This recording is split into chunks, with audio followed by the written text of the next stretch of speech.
According to Pfizer's very limited human trials, 87% of pregnant mothers lost their babies after receiving the shot. And for those who survived the deadly shot and are able to reproduce, their offspring's DNA is now forever mutated. There is now irrefutable proof that the mRNA vaccines are a deadly toxin.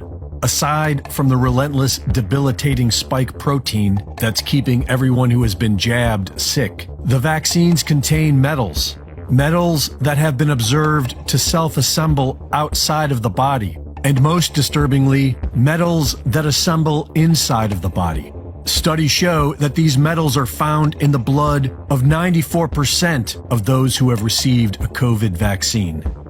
And these mysterious conglomerates of metal make their final appearance in the dead.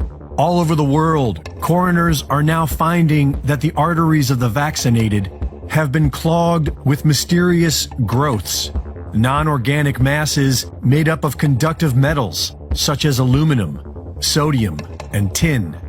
This is what's most likely causing all the organ failure and heart attacks.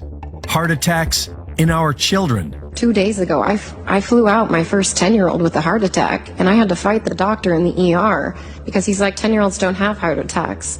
And I argued back and forth for 30 minutes to force his hand to get an EKG to find out that he had almost a complete STEMI, which is ST elevated myocardial infarction, for which you could see it lit up on the 12-lead EKG. And he's like, well, that's not possible. And I'm like, well, he was just vaccinated yesterday. It is very much possible.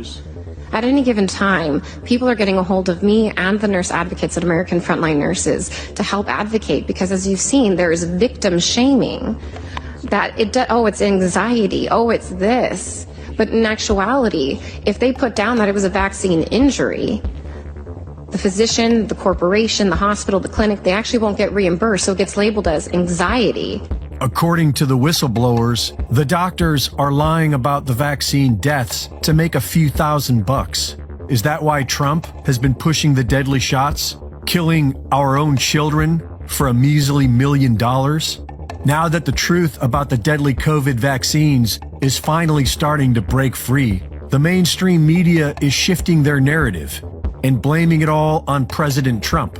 And they've already laid the groundwork back in 2016, when the herd was told to believe that Trump is literally Hitler. We should look at Adolf Hitler in 1929. He was a kind of a funny kind of character that said the things that people were thinking. Where Donald Trump takes it, I have absolutely no idea.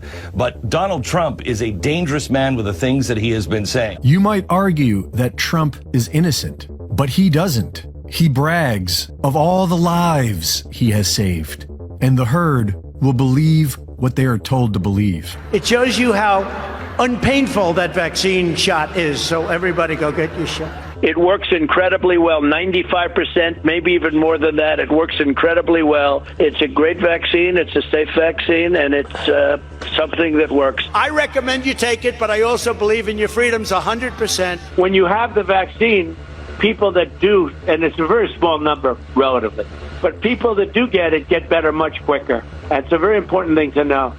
They don't get nearly as sick, and they get better. Lindsey Graham's an example. He said, if I didn't have this vaccine, I would have died. And you know what? I believe totally in your freedoms. I do. Bree, you got to do what you have to do. But I recommend take the vaccines. I did it. It's good. Take the vaccines. But no, that's okay. That's all right. You got your freedoms.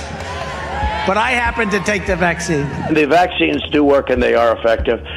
I think I saved I saved millions and millions of lives throughout the world. We could have had another Spanish flu.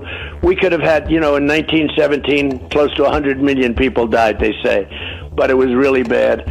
And now other countries are using our vaccines, and, they're tremendously successful. You're playing right into their hands when you sort of like, the vaccine. If you don't want to take it, you shouldn't be forced to take it. No mandates, but take credit, because we saved tens of millions of lives. Take credit. Don't let them take that away from you. Okay, so the president made news. Do you agree with that? Okay. Both the president and I are vaxxed, and did you get the booster? Yes. I got it too. Okay, so Don't. Reporting for InfoWars, this is Greg Reese.